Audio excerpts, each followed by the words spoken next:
Hi dear students, എല്ലാവർക്കും പുതിയൊരു വീഡിയോയിലേക്ക് സ്വാഗതം. അപ്പൊ ഇന്നത്തെ വീഡിയോയിൽ നമ്മൾ ഡിസ്കസ് ചെയ്യാൻ പോകുന്നത് 10ാം ക്ലാസ്സുകാരുടെ മലയാളം ചോദ്യ പേപ്പർ പാറ്റേൺ ആണ്. അപ്പൊ ചോദ്യ പേപ്പർ പാറ്റേൺ നമ്മൾ അറിഞ്ഞിരിക്കണം. നമ്മൾ ക്വസ്റ്റ്യൻ പേപ്പർ കിട്ടുമ്പോൾ അതിൽ എത്ര മാർക്കിന് എത്ര ചോദ്യങ്ങൾ എന്നുള്ളതൊക്കെ നേരത്തെ അറിഞ്ഞു കഴിഞ്ഞാൽ നമുക്ക് ഈസി ആയിട്ട് എക്സാം ഹാളിൽ ഇരുന്ന് ക്വസ്റ്റ്യൻ പേപ്പർ വായിക്കാൻ പറ്റും. ഇത് ഈ ക്വസ്റ്റ്യൻ പേപ്പർ പാറ്റേൺ തന്നെ നമ്മൾ കാണാത്തതാണെങ്കിൽ നമുക്ക് ഒരു ടെൻഷൻ ആയിരിക്കും അല്ലെ. അപ്പൊ ആ ടെൻഷൻ ഒന്നും വേണ്ട, നമുക്ക് നോക്കാം എങ്ങനെയാണ് ചോദ്യ പേപ്പർ പാറ്റേൺ എന്ന്. ടോട്ടൽ മാർക്ക് 100 ആണ്. 3 മണിക്കൂറാണ് നിങ്ങൾക്ക് എക്സാം എഴുതാനായിട്ടുള്ളത്. എല്ലാ ക്വസ്റ്റ്യൻ പേപ്പറിലെയും പോലെ തന്നെ 50 മാർക്ക് ചോദ്യങ്ങൾ ഒബ്ജക്റ്റീവ് ടൈപ്പ് ക്വസ്റ്റ്യൻസും 50 മാർക്ക് ചോദ്യങ്ങൾ സബ്ജക്റ്റീവ് ടൈപ്പ് ക്വസ്റ്റ്യൻസും ആണ്. ഇനി ഒബ്ജക്റ്റീവ് എന്ന് പറഞ്ഞാൽ എന്താ? ഒരു വാക്കിലോ അല്ലെങ്കിൽ 2 വാക്കിലോ ഉത്തരം എഴുതേണ്ട ചോദ്യങ്ങളാണ് ഈ പറയുന്ന ഒബ്ജക്റ്റീവ് ടൈപ്പ് ക്വസ്റ്റ്യൻസ്. അല്ലെങ്കിൽ ഡയറക്റ്റ് ആയിട്ട് ഇന്നത് എന്ത് എന്നുള്ളത് ഒറ്റ വാക്കിൽ നിങ്ങൾ ഉത്തരം എഴുതേണ്ട ചോദ്യങ്ങളൊക്കെ തന്നെ ഒബ്ജക്റ്റീവ് ആണ്. സബ്ജക്റ്റീവ് എന്ന് പറയുമ്പോൾ നിങ്ങൾ കുറച്ച് 2ഓ 3ഓ വാക്യത്തിലോ അല്ലെങ്കിൽ 3ഓ 4ഓ വാക്യത്തിലോ അല്ലെ ഒരു പേജിൽ കവിയാതെയോ ഒക്കെ വിശദീകരിച്ച് എഴുതുന്ന ചോദ്യങ്ങളുടെ ഉത്തരങ്ങൾ വരുന്ന സെഷനാണ് സബ്ജക്റ്റീവ് ടൈപ്പ് ക്വസ്റ്റ്യൻസ്. ഇനി നമുക്ക് നോക്കാം ഏതൊക്കെയാണ് എന്നുള്ളത്. നിങ്ങൾക്ക് ആദ്യത്തെ 20 ചോദ്യങ്ങൾ ഒബ്ജക്റ്റീവ് ടൈപ്പ് ക്വസ്റ്റ്യൻ ആണ് കേട്ടോ. 20 ചോദ്യങ്ങൾ ഒബ്ജക്റ്റീവ് ടൈപ്പ് ക്വസ്റ്റ്യൻ ആണ്. അതെങ്ങനെയാണ് വരുന്നത്? ഓപ്ഷൻ തന്നുകൊണ്ടുള്ള ഒബ്ജക്റ്റീവ് ടൈപ്പ് ക്വസ്റ്റ്യൻ ആണ്. ഇവിടെ അതാ ചോദിച്ചിട്ടുണ്ട് അല്ലെ, കാല്യം എന്ന പദത്തിന്റെ അർത്ഥം എന്ത്? ഒന്നാമത്തെ ചോദ്യം. കാലം, ജീവിതം, പ്രഭാതം, ബാല്യം, ഇങ്ങനെ 4 ഓപ്ഷൻ തന്നിട്ടുണ്ട്. ഇതില് കൃത്യമായ ഓപ്ഷൻ നിങ്ങൾ തിരഞ്ഞെടുത്ത് എഴുതുവാണ് വേണ്ടത്. ഇനി 2, 3, 4 ഇനി നോക്കുവാണെങ്കിൽ 20 ചോദ്യം വരെ, 20ാമത്തെ ചോദ്യം വരെ നിങ്ങൾക്ക് എന്താണ്? ഓപ്ഷണൽ ക്വസ്റ്റ്യൻസ് ആയിട്ടാണ് കാണുന്നത്. ഇനി നമുക്കറിയാം ആദ്യത്തെ 50 ചോദ്യങ്ങൾ തന്നെ എന്താണ്? ഒബ്ജക്റ്റീവ് ടൈപ്പ് ആണ് എന്നുള്ളത് അല്ലെ. അപ്പൊ ഇവിടെ 20 ചോദ്യങ്ങൾ 1 മാർക്ക് എന്നാണ് മുകളിൽ നമുക്ക് കാണാൻ സാധിക്കുന്നത്. അപ്പൊ അവിടെ നമുക്കറിയാം 20 ചോദ്യങ്ങൾ ഓരോ മാർക്കിന് വീതം 20 മാർക്കാണ് ആദ്യത്തെ സെഷന്. ഇനി 21ാമത്തെ ചോദ്യം മുതലും ഇതേപോലത്തെ ഓപ്ഷണൽ ക്വസ്റ്റ്യൻസ് തന്നെ കാണുന്നുണ്ട്. പക്ഷെ ഓപ്ഷണൽ ക്വസ്റ്റ്യൻ മാത്രമല്ല, നിങ്ങൾക്ക് ചേരുംപടി ചേർക്കുക, വിട്ട ഭാഗം പൂരിപ്പിക്കുക, അങ്ങനെയുള്ള ചോദ്യങ്ങളും കിടക്കുന്നുണ്ട്. സോ ക്വസ്റ്റ്യൻ പേപ്പറിൽ ടോട്ടൽ 30 ചോദ്യങ്ങളും എന്താണ്? ഒബ്ജക്റ്റീവ് ടൈപ്പ് ഓപ്ഷൻ തന്നിട്ടുള്ള ചോദ്യങ്ങളാണ്. അപ്പം ആദ്യത്തെ 30 ചോദ്യങ്ങൾ നിങ്ങൾക്ക് 1 മാർക്കിന്റെ ABCD ഓപ്ഷൻ തന്നിട്ടുള്ള ചോദ്യങ്ങളായിരിക്കും. ഇനി രണ്ടാമത്തെ ഘട്ടം ചോദ്യങ്ങൾ എങ്ങനെയാണ്? 1 മാർക്കിന്റെ തന്നെ ഈ രീതിയിലായിരിക്കും ചോദ്യം വരുന്നത്. ഏതെങ്കിലും 5 എണ്ണത്തിന് ഒറ്റ വാക്കിൽ ഉത്തരം എഴുതുക. ഇവിടെ 7 ചോദ്യങ്ങൾ തന്നിട്ടുണ്ട്. ഇതില് 5 എണ്ണം മാത്രം നിങ്ങൾ എഴുതിയാൽ മതി. 5 എണ്ണം നിങ്ങൾ തെരഞ്ഞെടുത്ത് എഴുതാം. ഇനി സത്യത്തിന് ഒരു ദിവസം, അവിടെ ഒരു ചോദ്യം നോക്കാം. സത്യത്തിന് ഒരു ദിവസം കാക്കുവാനുള്ള ക്ഷമയുണ്ടാവട്ടെ. ഏത് സത്യത്തെ കുറിച്ചാണ് ഇവിടെ പറയുന്നത്? ആ ചോദ്യത്തിന് നിങ്ങൾക്ക് ഉത്തരം അറിയില്ല എന്നിരിക്കട്ടെ. അപ്പൊ നിങ്ങൾക്ക് എന്ത് എഴുതാം? ഇതിൽ 7 ഓപ്ഷൻ ഉണ്ട്. അതിൽ നിങ്ങൾക്ക് 2 എണ്ണം വിട്ട് കളയാം, നിങ്ങൾക്ക് അറിയാത്തത് വിട്ട് കളയാം. 5 എണ്ണം നിങ്ങൾക്ക് എഴുതാം. അങ്ങനെ എഴുതി കഴിഞ്ഞാൽ 5 എണ്ണത്തിന് ഓരോന്നിനും ഓരോ മാർക്ക് വീതം 5 മാർക്ക് ഈ ഒരു ചോദ്യത്തിൽ നിങ്ങൾക്ക് ലഭ്യമാവും. ഇത് രണ്ടാമത്തെ ചോദ്യമാണേ. കണ്ടോ, 2 എന്നാണ് ചോദ്യത്തിന്റെ അവിടെ കൊടുത്തിരിക്കുന്നത്. എന്നിട്ട് ഓപ്ഷൻ തന്നിരിക്കുന്ന ക്വസ്റ്റ്യൻസിന് 2, 1 അങ്ങനെയാണ് കൊടുത്തത്. അപ്പൊ നിങ്ങൾ മാർജിന്റെ ഇപ്പുറത്ത് എഴുതുമ്പോൾ 2.1 ഇങ്ങനെ ഇടണം. എന്നിട്ട് വേണം നിങ്ങൾ ആ ചോദ്യത്തിന്റെ ഉത്തരം ഇവിടെ എഴുതാൻ. 2.2 ഇങ്ങനെ തന്നെ നിങ്ങൾ എന്ത് ചെയ്യണം? നമ്പർ ഇടുമ്പോൾ ശ്രദ്ധിക്കണം. ഇല്ല എങ്കിൽ നിങ്ങൾക്ക് ചോദ്യത്തിന്റെ വെറും 2 എന്ന് മാത്രം എഴുതിയാൽ ഏത് ചോദ്യത്തിന്റെ ഉത്തരമാണ് എന്ന് അറിയില്ലല്ലോ. അപ്പൊ 2 എന്നല്ല, ഇവിടെ ചോദ്യം ഏതാണോ നിങ്ങൾ എഴുതുന്നത് അതിന് ഇപ്പൊ ഇവിടെയൊക്കെ കാണുമ്പോൾ നമുക്ക് അറിയാം അല്ലെ, 1.27 എന്നാണ് കൊടുത്തിരിക്കുന്നത്. അപ്പൊ നിങ്ങൾ മാർജിന്റെ ഇപ്പുറത്ത് 1.27 എന്ന് എഴുതിയിട്ട് വേണം ഓപ്ഷൻ ബി എന്ന് നിങ്ങൾക്ക് എഴുതാം. ഓപ്ഷൻ ബി എന്ന് എഴുതാം. അപ്പൊ മലയാളത്തിലാണെങ്കിൽ മലയാള ലിപിയിൽ തന്നെ നിങ്ങൾ എഴുതാൻ വേണ്ടി ശ്രദ്ധിക്കണം. ഇംഗ്ലീഷിൽ നിങ്ങൾ എ എന്നൊന്നും എഴുതി വെക്കരുത് കേട്ടോ. മലയാളം എക്സാം ആണ്, അതുകൊണ്ട് മാക്സിമം മലയാളത്തിൽ തന്നെ നിങ്ങൾ എഴുതാൻ ശ്രദ്ധിക്കുക. ഓക്കെ, അപ്പം ഇതേപോലെയാണ് നിങ്ങൾ ചോദ്യത്തിന്റെ ഉത്തരങ്ങൾ എഴുതേണ്ടത്. 5 മാർക്കിനുള്ള ഈ ഒരു ടൈപ്പ് ചോദ്യം എങ്ങനെയാണ് എഴുതേണ്ടത് മനസ്സിലായില്ലേ? ഇനി അടുത്തത് വിട്ടുപോയ ഭാഗം പൂരിപ്പിക്കുക. ബ്രാക്കറ്റിൽ ഇവിടെ തന്നിട്ടുണ്ട്. മാനേജറുടെ ഡാഷ് നീട്ടിയ ആ കടലാസ് തുണ്ടുകളെ തുറിച്ചു നോക്കിക്കൊണ്ട് ജാനമ്മ ഒരു ഒരു ശിലാപ്രതിമ പോലെ നിന്നു എന്നുള്ളതാണ് ഇവിടെ പറയുന്നത്. സോ ഒരു ജാനമ്മ ഒരു ശിലാപ്രതിമ പോലെ നിന്നു. ഇവിടെ ദയാബുദ്ധി, അതുപോലെ തന്നെ സൗമനസ്യം, പക, മന്ദഹാസം, അങ്ങനെ ഓപ്ഷൻ കൊടുത്തിട്ടുണ്ട്. അതിൽ കറക്റ്റ് ആയിട്ടുള്ളത് നിങ്ങൾ തെരഞ്ഞെടുത്ത് എഴുതിയാൽ മാത്രം മതി. ഇപ്പൊ ഈ ചോദ്യ പേപ്പർ പാറ്റേൺ മാത്രമാണ് നമ്മളിപ്പോ ഡിസ്കസ് ചെയ്യുന്നത്, ചോദ്യത്തിന്റെ ഉത്തരങ്ങളല്ല.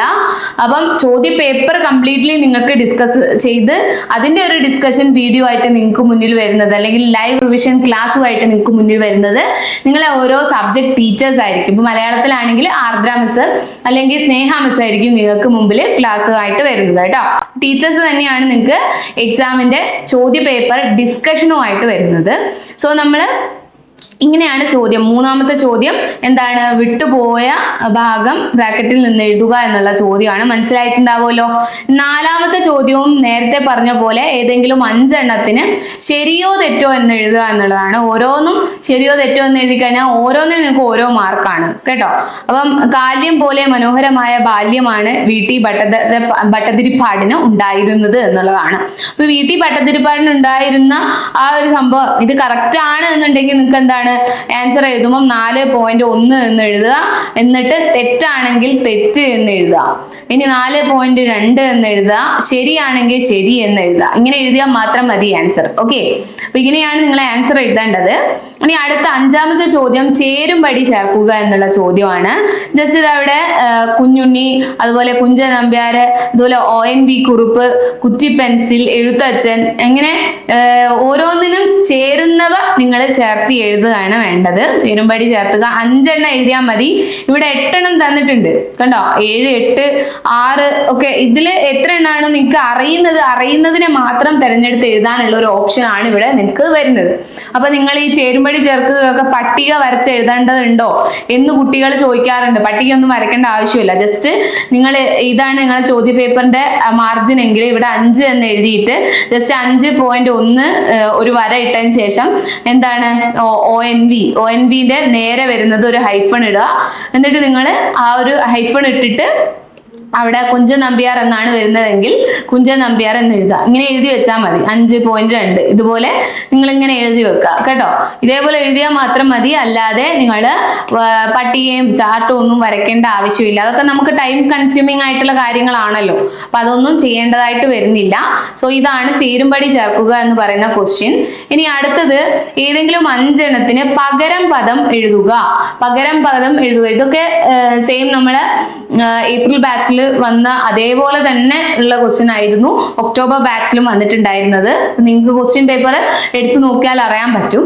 അപ്പം അടുത്തത് ഏതെങ്കിലും പകരം പദം എഴുതുക എന്നുള്ള മകുടം, അതുപോലെ മേളനം, അതുപോലെ പ്രഥമം, വാണിഭം, ഒളി, മൂർധാവ്, ഭോഗം, ഇതൊക്കെയുള്ള പകരം പദം നിങ്ങൾക്ക് അറിയാമെങ്കിൽ ജസ്റ്റ് നിങ്ങൾ എന്ത് എഴുതുക? 6.1 മകുടം എന്ന് എഴുതുക. എന്നിട്ട് അതിന് നേരെ ഏതാണോ നിങ്ങൾക്ക് അറിയുന്ന വേർഡ് അത് എഴുതുക.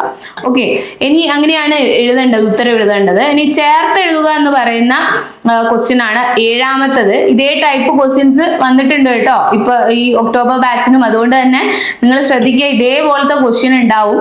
അപ്പം ഇവിടെ നിങ്ങൾക്ക് തങ്ക പങ്കജം, തങ്ക പ്ലസ് പങ്കജം, 1 പ്ലസ് അവസ്ഥ. അപ്പൊ ഇതൊക്കെ നിങ്ങൾക്ക് എങ്ങനെയാ എഴുതുക? 7.2 ഇത് 7.2 എന്താ? 1 പ്ലസ് അവസ്ഥ, ഒരവസ്ഥ എന്നുള്ളതാണ് അല്ലെ. അതൊക്കെ സിമ്പിൾ ആയിട്ടുള്ള കാര്യമാണ്. എനിക്ക് പോലും നമ്മൾ ഒറ്റയടിക്ക് നോക്കിയാൽ മനസ്സിലാവുന്ന കാര്യമാണ്. അങ്ങേ പ്ലസ് അറ്റം, അതിന്റെ എന്താ വരുന്നത്? 7.3 എന്നിടുക. എന്നിട്ട് നിങ്ങൾ ജസ്റ്റ് അങ്ങേറ്റം എന്ന് എഴുതുക. ഓക്കെ, ഇങ്ങനെയാണ് ഈ ഒരു ചോദ്യം അറ്റൻഡ് ചെയ്യേണ്ടത്. ഇനി അടുത്ത ടൈപ്പ് ഓഫ് ചോദ്യം എന്ന് പറഞ്ഞാല് നമ്മളെ സബ്ജക്റ്റീവ് ടൈപ്പ് ക്വസ്റ്റ്യൻസ് ആണ്. അപ്പം ഇതുവരെ ഉള്ളതേ ഒബ്ജക്റ്റീവ് ടൈപ്പ് ക്വസ്റ്റ്യൻസ്, അതായത് 1 മാർക്കിന് ഉള്ള ഉത്തരം വരുന്ന നിങ്ങൾക്ക് ഇതുപോലത്തെ ഓപ്ഷൻസ് വന്നിട്ടുള്ള ചോദ്യങ്ങളൊക്കെ തന്നെ ഒബ്ജക്റ്റീവ് ടൈപ്പ് ആണ്. ഇനി സബ്ജക്റ്റീവ് ടൈപ്പ് ക്വസ്റ്റ്യൻസ് 2 മാർക്കിന്റെ ചോദ്യങ്ങളാണ്. എത്ര വാക്കിൽ എഴുതണം? 20 മുതൽ 25 വരെയുള്ള വാക്കുകളിൽ നിങ്ങൾ ആൻസർ എഴുതണം. അത്രയും വാക്കുകളിലായിരിക്കണം ആൻസേഴ്സ് എഴുതേണ്ടത്. ഇതുപോലെ കുടുംബത്തിൽ നിന്ന് നാം എന്തെല്ലാമാണ് അറിയുന്നത്? സിമ്പിൾ ആയിട്ടുള്ള ചോദ്യങ്ങളല്ലേ. നിങ്ങൾ ഒരു 20-25 വാക്കിൽ ഉത്തരം എഴുതി കഴിഞ്ഞാൽ 2 മാർക്ക് കിട്ടി. ഓക്കെ, അപ്പം 2 മാർക്കിന്റെ 10 ചോദ്യങ്ങളാണ് നിങ്ങൾ എഴുതേണ്ടത്. 15 ഓപ്ഷൻ തന്നിട്ടുണ്ട്. ഇതിൽ 10 ചോദ്യങ്ങൾ നിങ്ങൾ എഴുതുക.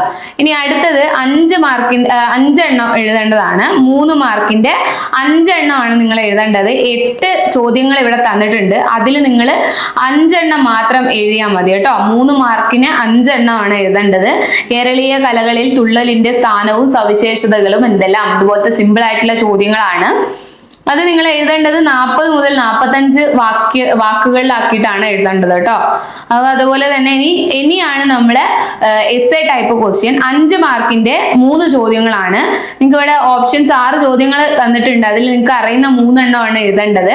100, 150 വാക്കുകൾ, അതായത് ഒരു പേജിൽ കവിയാതെ നിങ്ങൾ ഉത്തരം എഴുതുക. അപ്പൊ ഇത്രയുമാണ് ചോദ്യങ്ങളൊക്കെ നിങ്ങൾ പരിചയപ്പെട്ടല്ലോ. എത്ര മാർക്കിന് എത്ര ചോദ്യങ്ങൾ എന്നുള്ളതൊക്കെ മനസ്സിലായല്ലോ. സോ ഇതേപോലെ പാറ്റേൺ പഠിച്ചു വെക്കുക. ക്വസ്റ്റ്യൻ പേപ്പർ ഡിസ്കഷനുമായിട്ട് നമ്മളെ സൂപ്പർ ക്രാഷ് 2025 ക്രാഷ് കോഴ്സിൽ ജോയിൻ ചെയ്ത് കഴിഞ്ഞിട്ടുണ്ടെങ്കിൽ, നമ്മുടെ ഇൻസ്റ്റിറ്റ്യൂഷനിൽ അല്ലാത്ത സ്റ്റുഡൻസിന് ജോയിൻ ചെയ്ത് കഴിഞ്ഞിട്ടുണ്ടെങ്കിൽ ആ ഒരു ക്വസ്റ്റ്യൻ പേപ്പർ ഡിസ്കഷൻസിന്റെ നമ്മളെ ക്രാഷിന്റെ സെക്കൻഡ് പാർട്ടിൽ വരുന്ന ക്ലാസ്സുകളൊക്കെ നിങ്ങൾക്ക് ലഭ്യമാവുന്നതാണ്. പിന്നെ നിങ്ങൾക്ക് അറിയാലോ അല്ലെ, ഫെബ്രുവരി 11-ാം തീയതി സൂപ്പർ ക്രാഷിന്റെ ലൈവ് റിവിഷൻ ക്ലാസ്സുകൾ നമ്മൾ യൂട്യൂബ് ചാനലിൽ സ്റ്റാർട്ട് ചെയ്യാണ്. എല്ലാവരും അറ്റൻഡ് ചെയ്യുക. അപ്പം നിങ്ങൾക്ക് എല്ലാവർക്കും എക്സാമിന് വരുന്ന ചാപ്റ്റേഴ്സിന്റെ ചാപ്റ്റർ വൈസ് റിവിഷൻ ക്ലാസ്സുകൾക്ക് ഒരു തുടക്കം കുറിക്കാൻ പറ്റട്ടെ എന്ന് ആശംസിക്കുന്നു. അപ്പൊ അതുപോലെ നമ്മളെ NIOSന് ഇതുപോലത്തെ ഹെൽപ്ഫുൾ ആയിട്ടുള്ള വീഡിയോസ് ഒക്കെ ഇനിയും കിട്ടണമെങ്കിൽ നമ്മുടെ ചാനൽ സബ്സ്ക്രൈബ് ചെയ്യാൻ മറക്കരുത്. അതുപോലെ തന്നെ ഫസ്റ്റ് പാർട്ടാണ് സൂപ്പർ ക്രാഷിന് നമ്മൾ യൂട്യൂബ് ചാനൽ വഴി തരുന്നത്.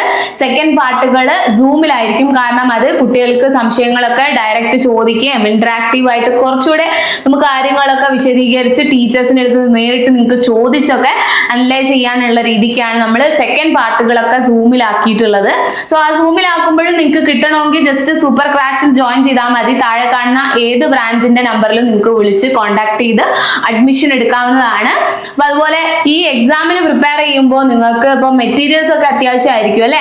അപ്പം മെറ്റീരിയൽസ് ഒക്കെ വേണം. അഡീഷണൽ മെറ്റീരിയൽസ് ഒക്കെ ഫ്യൂച്ചർ പ്ലസ് അക്കാഡമിയിലെ സ്റ്റുഡൻസ് പഠിക്കുന്ന ഗൈഡ് ബുക്കുകളുടെ ഒക്കെ മെറ്റീരിയൽസ് നിങ്ങൾക്ക് വേണമെങ്കിൽ വെബ്സൈറ്റിൽ പർച്ചേസ് ചെയ്യാം. അതിന്റെ ലിങ്ക് ഡിസ്ക്രിപ്ഷൻ ബോക്സിൽ കൊടുത്തിട്ടുണ്ട്.